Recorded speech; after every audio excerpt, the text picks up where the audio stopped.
الحمد للہ وحدہ لا شریک لہ والصلاة والسلام علی من لا نبی بعد۔ اللہ تعالیٰ نے حضرت محمد مصطفیٰ صلی اللہ علیہ وسلم خاتم النبیین کے واسطہ سے قیامت تک آنے والے تمام انسانوں کے لیے تمام حالات کے لیے ہدایات عطا فرما دی ہے۔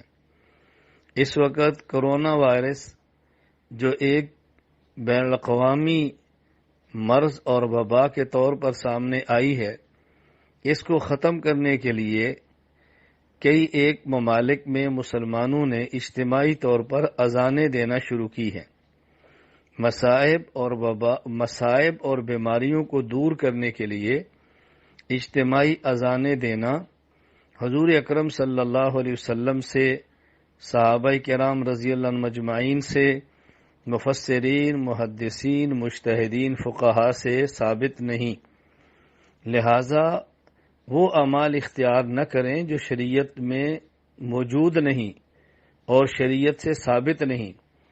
ایسے موقع پر توبہ کرنا، استغفار کرنا، صدقات کا اہتمام کرنا، احتیاطی تدابیر اختیار کرنا، یہ باتیں ثابت ہیں اور اس کا اہتمام کرنا چاہیے۔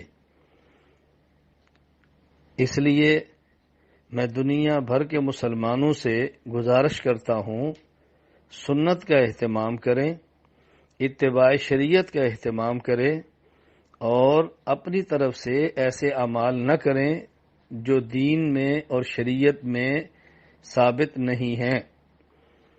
اس سے امراض بڑھتی ہیں، کم نہیں ہوتی، وبائیں پھیلتی ہیں، ختم نہیں ہوتی۔